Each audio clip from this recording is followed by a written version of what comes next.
하나님의 말씀을 나누도록 하겠습니다. 이 지난 주일 오후 예배 시간에 홍현석 목사님께서 같은 본문을 하셨더라고요. 저는 그 전에 이 설교 본문을 작성한 상태라서 변경을 할 수 있는 시간과 여건이 맞지 않았습니다. 하지만 그럼에도 불구하고 하나님께서 오늘 이 시간 큰 은혜를 부어 주실 줄 믿습니다. 아멘. 이 미국 콜로라도 덴버시에 캐시 버넬이라는 여학생이 살았었습니다. 믿음의 가정에서 자랐고요. 모든 이 면에서 부모님 말씀도 잘 듣고 선생님 말씀도 잘 듣는 그런 모범생이었어요.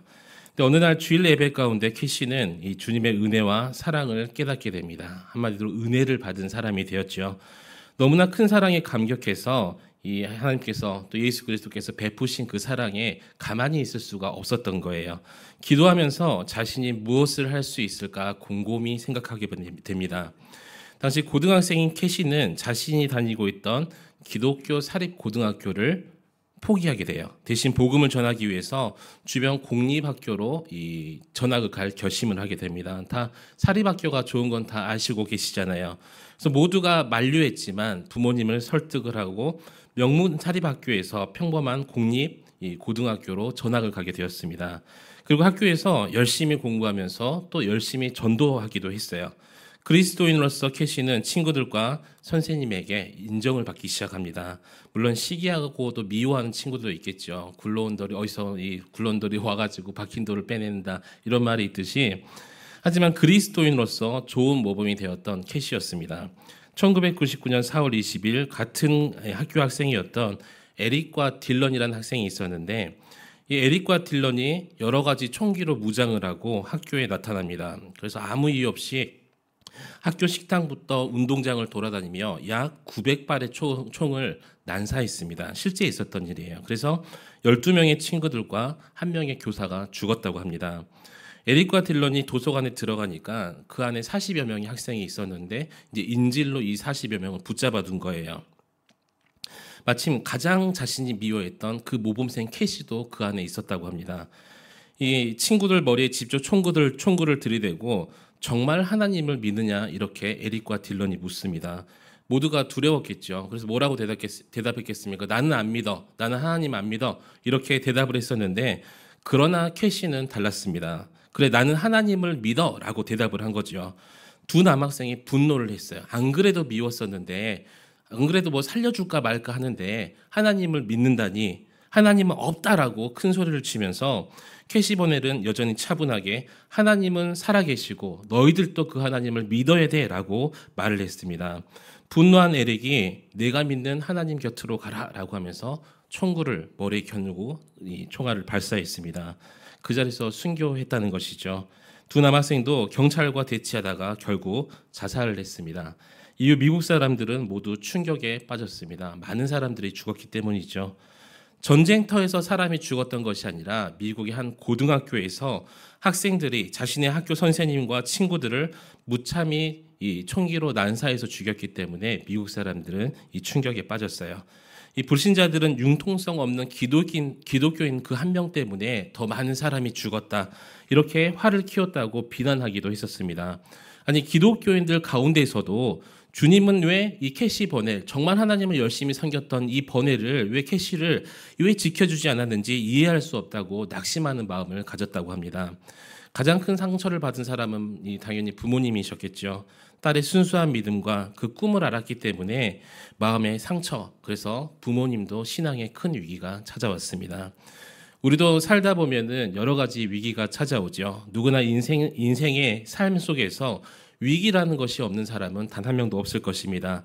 그래서 흔히 인생을 세 가지 관리라고 이야기하는데, 성공의 관리, 위기의 관리, 그리고 일상의 관리, 이 세 가지 관리라고 이야기를 합니다.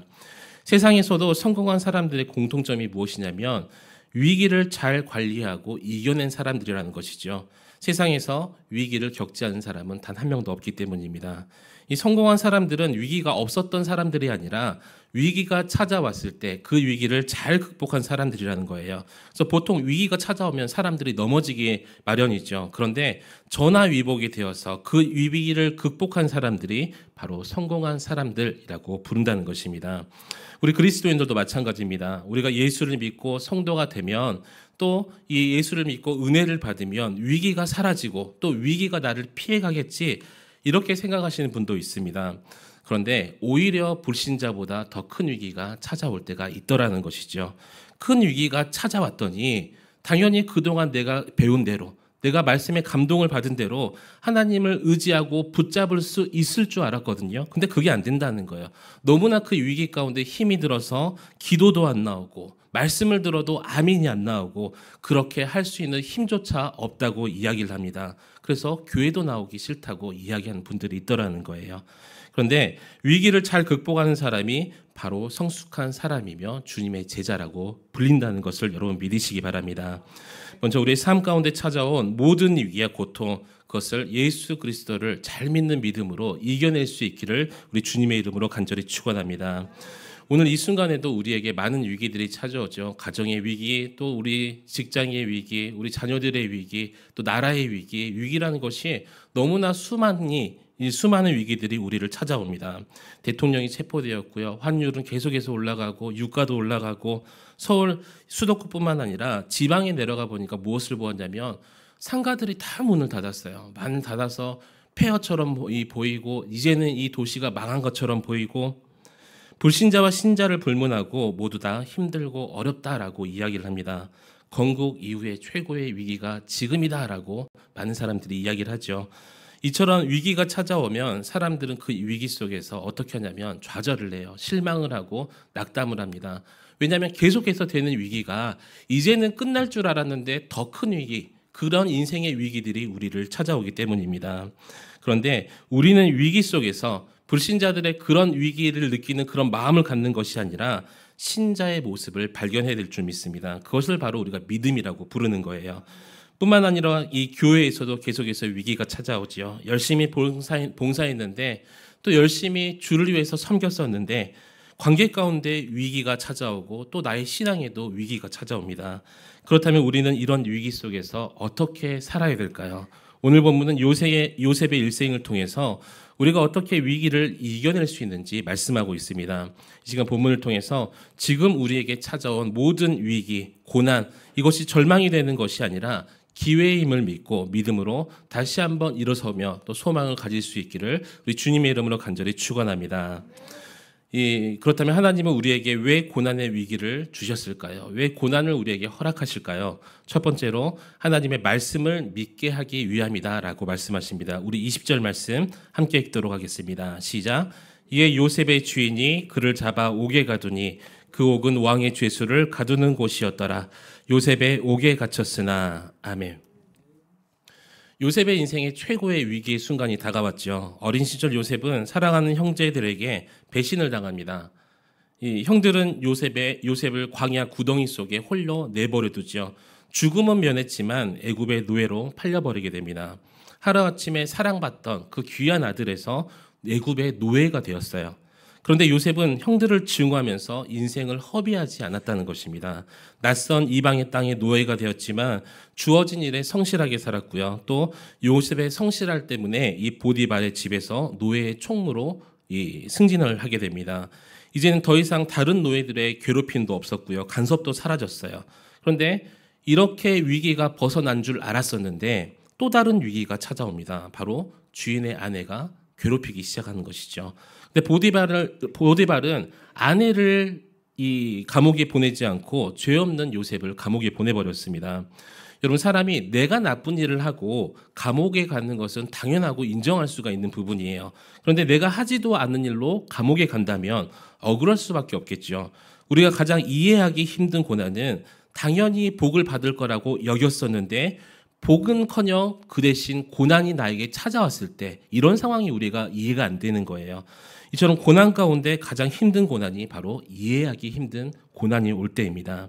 내가 잘못했기 때문에 벌을 받는다고 생각하면 쉽게 수긍할 수가 있어요. 예를 들어서 내가 11조를 해야 되는데 11조를 떼먹어서 물질적인 어려움이 왔구나라고 이 생각이 들면 이게 수긍이 가요. 11조하고 열심히 또 다시 신앙생활 해봐야지 이렇게 받아들이게 됩니다. 또 주일 성수 안에서 어떤 시험이 나에게 찾아온 것 같으면 그러면 주를 열심히 섬기고 열심히 다시 교회 가야지라고 수긍하게 돼요. 내가 아끼고 나를 위해서 쓰지도 않고 성경에 예물을 드리고 교회에 헌금을 하고 그런데 이렇게 하면 하나님께서 복 주실 줄 알았는데 갑자기 또 물질의 어려움이 계속해서 찾아옵니다. 그래서 이런 것이 바로 이해하기 힘든 고난이라는 것이죠. 자녀를 위해서 열심히 기도했는데 자녀가 탈선을 하기 시작해요. 또 자녀를 위해서 열심히 기도했는데 내가 기도한 것처럼 안 되고 오히려 그 반대의 상황으로 됩니다. 이럴 때 이해하기 힘든 고난이라고 합니다. 내가 열심히 교회에서 했더니 몸이 점점점 아프기 시작해요. 얼마나 열심히 하셨으면 몸이 아프실까요? 마음이 힘들어집니다. 분명 주를 위해 복음을 위해 살았는데 복이 아닌 고난이 나에게 찾아올 때 우리가 힘듦을 겪는다는 것이죠.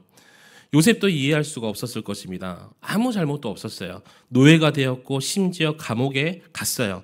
어떤 심리학자는 이 요셉의 상황을 보면서 만약 다른 사람이 요셉과 같은 상황이라면 아마도 극단적인 선택을 했을 수도 있을 것이다 라고 이야기하는 신학자도 있습니다. 평생 트라우마로 대인기피증이 걸렸을 수도 있고요. 또 공황장애, 또 정신질환 이렇게 고통했을 거라고 이야기를 한다는 것입니다. 사람들은 요셉과 같은 상황이 찾아왔을 때 내 인생이 저주받았다고 여기겠죠. 하나님께 버림받았다. 내가 믿는 하나님이 나에게 은혜 안 주시는구나. 하나님께서 나를 사랑하지 않는구나 라고 생각할 수도 있습니다. 아니 요셉만큼은 아니더라도 내가 이해하기 힘든 그런 고난이 나에게 찾아오면 내 자아가 붕괴되기 시작하고요. 결국 잘못된 선택을 우리도 하게 된다는 것입니다. 자신의 인생을 던져버리게 되겠죠. 하나님 앞에 던져야 되는데 세상에 나의 인생을 던져버리고 하나님을 떠나는 삶을 선택하게 됩니다. 그런데 요셉은 심한 고통이 찾아올 때 흔들리지 않았다는 거예요. 여전히 하나님께서 주신 그 꿈을 기억했습니다. 요셉이 절망하지 않았던 이유가 무엇이냐면 하나님의 선하신 뜻을 믿었기 때문이에요. 하나님의 꿈을 품었기 때문에 여전히 최악의 상황에서도 하나님께서 주신 그 꿈을 붙들며 믿음이 흔들리지 않았음을 여러분 기억하시기 바랍니다. 보면 요셉의 환경은 노예 또 죄수라는 고난의 상황이었지만 요셉은 하나님께서 주신 그 꿈을 포기를 하지 않았어요.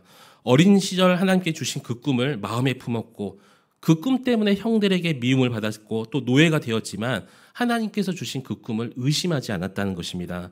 마침내 하나님께서 감옥에서 꿈으로 인정받게 하시고 또 바로의 왕의 꿈을 풀어서 총리가 되도록 인도하시는 그 하나님을 요셉은 붙들었음을 여러분 믿으시기 바랍니다. 하나님은 꿈을 믿었던 요셉에게 꿈으로 모든 것을 이루어 주셨음을 오늘 본문은 우리에게 말씀하고 있습니다. 여러분 우리도 요셉처럼 날마다 하나님께 꿈을 받죠. 사명을 받고 또 우리에게 주어진 그런 사명들을 다 받습니다. 어떤 분은 목사님 저는 요셉처럼 총리 되는 꿈 이런 요셉이 꾼다는 그런 꿈 한 번도 꿔본 적이 없어요. 그렇게 말씀하시는 분들이 계실 수도 있어요. 어떤 분들은 나의 삶이 너무 힘들어서 잠자면은 꿈꾸기는커녕 눈 뜨면 아침이에요 이렇게 이야기하시는 분도 있을 것입니다. 제가 얼마 전에 예전에 꿈을 꿨어요. 어떤 꿈을 꿨냐면 이 소변을 누는데 바지를 입고 소변을 누는 거예요. 그러면 보통 아침에 일어나면 어떻게 되죠? 지도를 딱 그러게 보통 어렸을 때 많이 그러잖아요. 근데 소변을 누는데 콸콸콸콸콸콸 쏟아지는데 이게 정상적이라면 그쳐야 되는데 계속해서 콸콸콸콸콸 이 소변이 쏟아지는 거예요. 그래서 놀래가지고 큰일 났다고 일어났는데 오줌이 마렵진 않아요. 소변이 마려운 것도 아니고 그냥 그 꿈만 꾸었어요. 그래서 이거는 길몽이구나 싶어가지고 하나님께서 나에게 뭔가를 주시겠구나. 그리고 여기까지 하겠습니다. 그리고 로또는 다시는 사지 않았다는 그런 이야기가 있습니다. 이렇게 꿈에 대한 우리도 이렇게 여러 가지 이야기들이 있죠. 과거 구약 시대에는 하나님께서 꿈과 환상으로 이렇게 많이 보여주셨어요.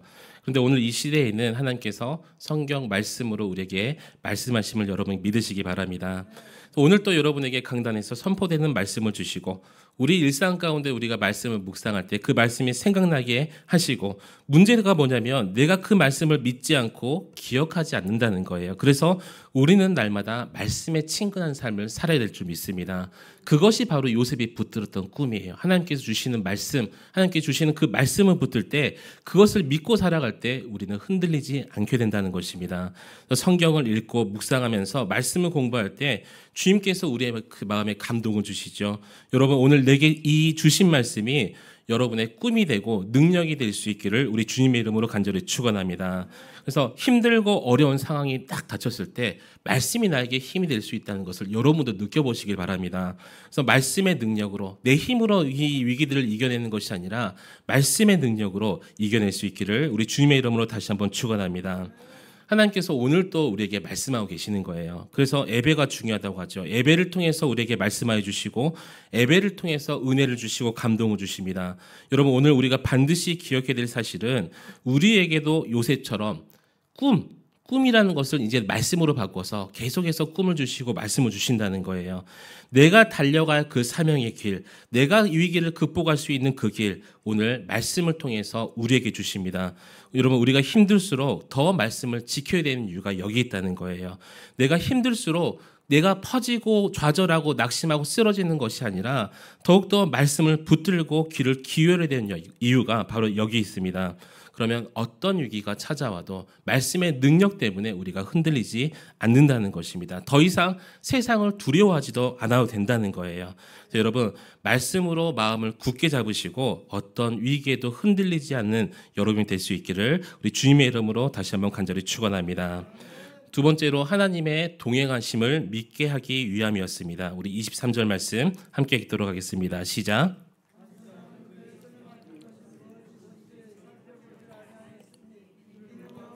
요셉과 함께 하심이라 여호와께서 그를 범사에 형통하게 하셨더라. 아멘. 요셉이 최악의 상황을 맞이했습니다. 믿었던 형들 때문에 노예가 되었지만 이제 겨우 인정받고 총무가 되었는데 다시 한번 억울하게 감옥에 갇혔습니다. 이제는 소망이 없어 보이죠. 그런데 감옥에서도 여전히 하나님께서는 간수장을 통해서 요셉에게 은혜를 베푸셨습니다. 간수장은 요셉에게 그 모든 것들을 맡겼고 하나님도 요셉과 동행하셨어요.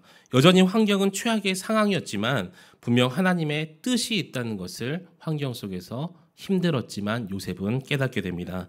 여러분, 하나님은 세상적인 상황을 보고 우리가 낙심하고 절망하는 것을 원치 않으세요. 하나님의 자녀이기 때문에 아버지신 하나님께서 자녀들이 힘들어하는 모습을 보기를 원치 않으신다는 거예요. 오히려 그 상황 속에서도 하나님께서 나와 함께 하시구나, 이 사실을 깨닫고 그 하나님을 붙들기를 원하시는 것이 바로 우리 하나님의 마음이십니다. 요셉은 최악의 상황이었지만 그 최악의 상황 속에서도 하나님께서 함께 하셨습니다. 그것을 알았기 때문에 요셉은 흔들리지 아니하고 묵묵히 승리를 할 수 있었던 것이죠. 여러분, 세상에서 가장 서럽게 우는 아이가 어떤 아이인 줄 아세요? 배고픈 아이가 아니에요. 엄마를 잃어버린 아이가 가장 서럽게 웁니다. 그래서 미아 신고센터, 이렇게 미아를 모아두는 곳에 가면 그 엄마를 잊어버린 아이에게 과자를 주면 어떤 반응을 보이는 줄 아세요? 과자를 물고 울어요. 또 장난감을 주면 장난감을 또 쥐고 울어요. 그런데 이 아이가 웃을 때는 엄마를 다시 만날 때 아이는 다시 활짝 웃게 됩니다. 마치 언제 우러나는 듯이 평안한 마음을 가지게 돼요. 우리도 내 인생이 힘들고 내 삶이 힘들고 상황이 어려워도 주님 품 안에만 있으면, 내가 하나님을 바라보기만 하면 우리는 결국 승리할 줄 믿습니다. 아무리 내 삶이 힘들어도 주님께 함께하는 삶은, 주님과 함께하는 삶은 결국 승리하게 되어 있습니다. 왜냐하면 내 능력이 있어서가 아니라 주님의 능력 때문에 승리할 수밖에 없다는 것이죠. 그래서 우리는 주님 안에 꼭 붙어 있고 주님만 바라봐야 될 줄 믿습니다. 여러분, 탕자가 가장 평안할 때가 언제였을까요? 바로 외국에 떠나기 전에 아버지와 함께 있을 때가 가장 평안할 때였겠죠. 아버지와 함께 있을 때는 아들로서 존중을 받았고 아들로서의 모든 것들을 다 누리는 삶을 살았습니다. 근데 아버지를 떠나서 외국에 떠날 때는 사람의 취급을 못 받아요. 물론 돈 있을 때는 사람 대우를 받았겠죠. 돈이 떨어지자 사람 취급을 못 받습니다. 그래서 사람과 함께 살았던 것이 아니라 돼지와 함께 살면서 돼지가 먹는 쥐엄나무 열매를 먹었습니다. 아버지를 떠나버리니까 아들이 돼지가 돼버렸어요. 심지어 돼지가 먹는 그 껄끄러운 음식을 마음껏 먹는 것이 아니라 돼지와 경쟁하면서 먹는 신세가 되었습니다. 여러분, 오늘도 마귀가 우리에게 베푸는 뭐라고 말해야 되죠? 우리에게 주는 최고의 전략이 뭐냐면 돼지가 먹는 쥐엄 열매라는 것이 내 삶에서 끊어지지 않게 만드는 거예요. 잘 들으시기 바랍니다. 돼지가 먹는 그 쥐엄 열매가 내 삶에서 끊어지지 않도록 마귀가 계속해서 우리에게 제공을 해준다는 거예요. 마귀는 하나님을 떠나면 우리가 비참하게 살지만 돼지가 먹는 이 쥐염 열매만큼은 절대 끊이지 않게 만들어요. 그것만 계속 붙들면 목숨은 연명할 수 있으니까, 그래도 내가 살아갈 수 있으니까 계속해서 쥐염 열매를 우리에게 준다는 것입니다. 그러면 사람들은 비참하지만 그것을 평생 먹고 꾸역꾸역 평생 그렇게 살아가는 거예요. 세상의 사람들은 주님의 자녀로 살기보다는 여전히 마귀가 주는 그 쥐염나무 열매를 먹으면서 돼지의 음식을 먹으면서 돼지처럼 살아가고 있습니다. 그러나 하나님은 진짜 사랑하는 사람에게 반드시 돼지의 그 쥐염 열매를 끊어버리시는 것이 바로 하나님의 사랑임을 여러분 기억하시기 바랍니다. 내 뜻대로 뭔가 안 돼요. 그것이 돼지의 쥐염 열매일 수가 있어요.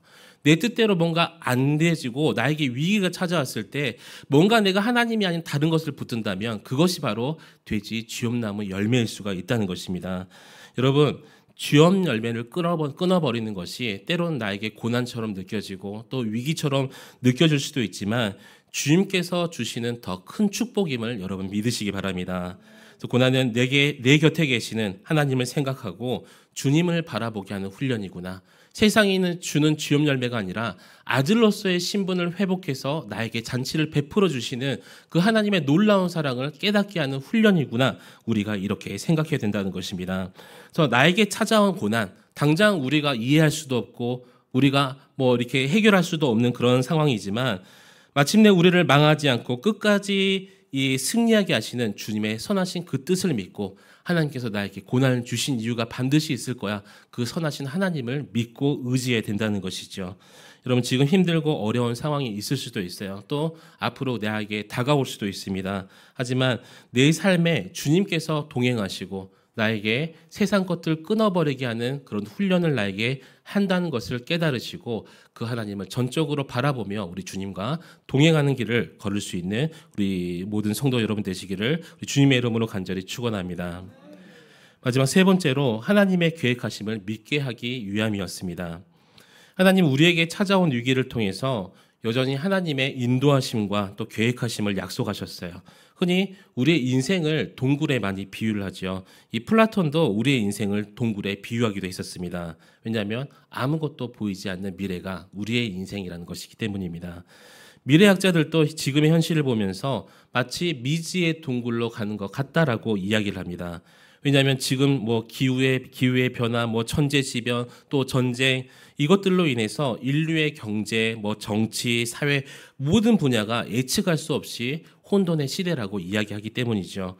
그래서 인류는 지금 미지의 동굴로 들어가고 있습니다. 그런데 성도에게 위기라는 것은 동굴이 아니라 터널이라고 이야기합니다.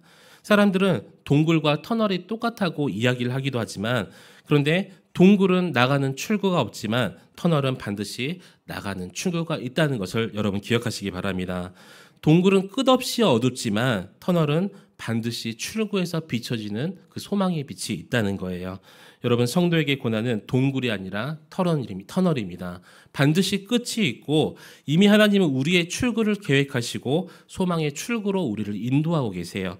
여러분, 하나님의 선하심을 믿고 소망 가운데 믿음으로 승리하시기를 축원합니다. 여러분, 성도도 위기와 고난은 반드시 찾아오게 되어 있습니다. 그런데 고난이 찾아오고 이 위기가 찾아올 때 반드시 우리가 기억해야 될 주님의 법칙이 있습니다. 우리 고린도전서 10장 13절 함께 읽도록 하겠습니다. 시작. 사람이 감당할 시험 밖에는 너희가 당한 것이 없나니 오직 하나님은 미쁘사 너희가 감당하지 못할 시험을 당함을 허락하지 아니하시고 시험 당할 즈음에 또한 피할 길을 내사 너희로 능히 감당하게 하시느니라. 아멘. 여러분, 우리에게 주시는 하나님의 고난은, 하나님의 연단은 내가 감당할 수 있는 것임을 여러분 기억하시기 바랍니다. 내가 감당할 수 없는 고난을 절대 주지 않으신다고 성경은 기록하고 있어요. 그래서 고난은 상대적이라는 것이죠. 어떤 사람에게는 물질의 고난을 주시고 어떤 사람에게는 또 건강의 고난을 주시기도 합니다. 어떤 사람에게는 사람과의 관계의 고난을 주신 이유, 왜냐하면 이것은 사람마다 감당할 수 있는 고난의 무게가 다르고 종류가 다르기 때문이에요. 기독교 심리학에서 어떤 말이 있냐면 순교자 컴플렉스라는 말이 있어요. 교회에서 적당히 신앙생활을 하는 사람들을 이야기하고 있습니다. 나름대로 적당히 믿는 사람들의 변명이 혹시 내가 예수 그리스도를 열심히 믿으면 주님께서 순교지에 가서 순교하라고 할까봐 나는 열심히 못 믿겠습니다. 이렇게 말씀하신 분도 있다는 거예요. 그런데 순교도 아무나 하는 것이 아니라는 것이죠. 주님은 어린아이 같은 믿음의 사람에게 가서 너 순교해 이렇게 말씀하지 않는다는 거예요. 새신자에게 너 순교해 이렇게 말씀하지 않으십니다.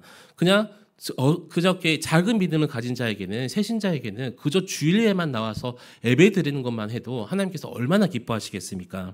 내 믿음의 수준에 맞춰서 주님께서 고난을 허락하시는 것을 여러분 믿으시기 바랍니다. 나에게 큰 고난이 찾아왔으면 내 믿음이 좀 크구나 라고 생각하시면서 위안을 삼고 위로받으시면 돼요. 지금 고난은 내가 감당할 수 있는 주님께서 허락하신 고난이에요. 내가 충분히 감당할 수 있기 때문에 여러분 두려워하지 않으셔도 된다는 것입니다. 그러나 더 큰 은혜는 내가 고난 당할 때쯤에, 내가 힘들고 지쳐서 낭망하고 쓰러질 때쯤에 주님께서 피할 길을 열어주신다는 것에 대해서 우리는 소망을 더욱더 가질 수가 있습니다. 그것이 바로 은혜의 출구임을 여러분 믿으시기 바랍니다. 그래서 그리스도인에게 주시는 최고의 축복은 바로 우리의 고난 가운데 출구가 반드시 있다는 거예요. 들어가면 반드시 나갈 때가 있습니다. 고난이 찾아왔으면 반드시 우리에게 베풀어 주시는 축복도 함께 있다는 것입니다. 십자가의 시간이 있다면 어떤 시간이 있어요? 부활의 시간이 있다는 것이죠. 여러분 지금 힘들고 어렵다면 조금만 인내하시길 바랍니다. 그러면 승리할 수밖에 없다는 거예요. 여러분 아무리 거의 다 인내했어도 마지막 끝까지 인내하지 못하면 승리가 아니라 실패겠죠. 우리도 조금 더 인내하면 반드시 축복의 출구에 다다르게 되어 있습니다. 그래서 주님을 바라보고 주님의 소망 가운데 끝까지 충성하고 인내하며 마지막에 승리할 수 있는 여러분 되시기를 우리 주님의 이름으로 간절히 축원합니다. 오늘 본문은 요셉은 그런 하나님의 계획을 믿었어요. 이에 요셉의 믿음은 야곱의 이 죽음 후에 두려워한 형들에게 이렇게 이야기를 합니다. 우리 창세기 50장 19절로 21절 말씀 함께 읽도록 하겠습니다. 시작.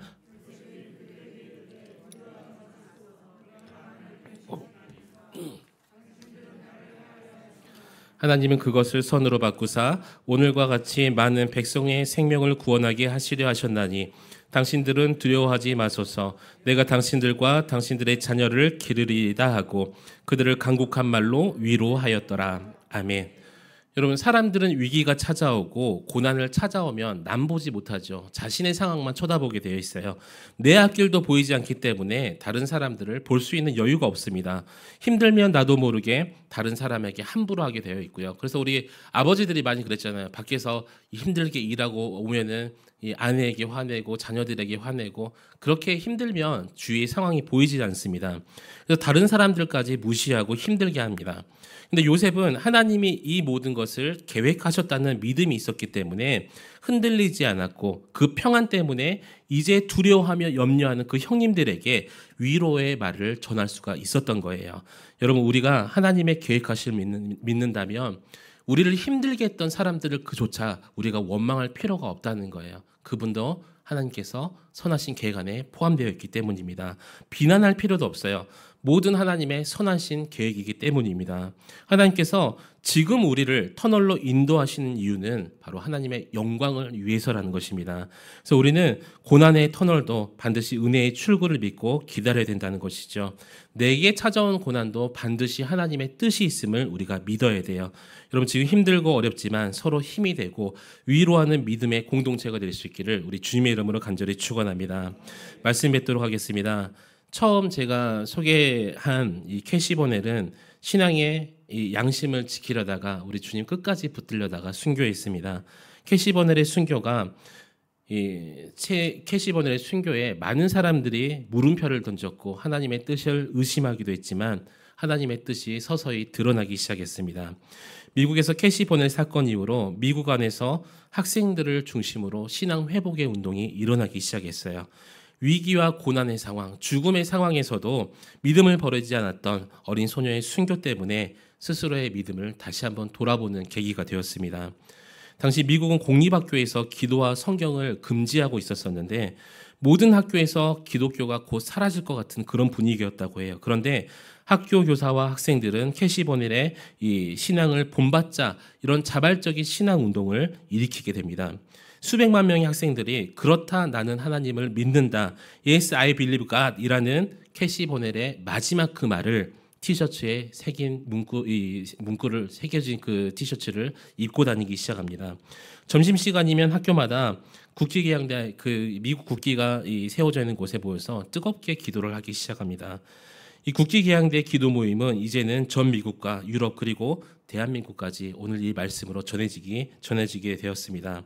가장 크게 상처받았던 캐시 버넬의 부모는 이제는 하나님께서 딸을 통하여서 많은 청소년들이 하나님을 다시 만나게 됐고 방황하던 10대들이 다시 회개하고 주님께 돌아온 역사 우리 하나님께서 일으키셨다라는 고백을 하게 되었습니다. 여러분 우리의 고난도 지금은 망하는 것 같고 또 아무 의미 없는 것 같지만 결국 하나님의 영광 주님의 복음을 위해서 또 크게 쓰일 줄 믿습니다.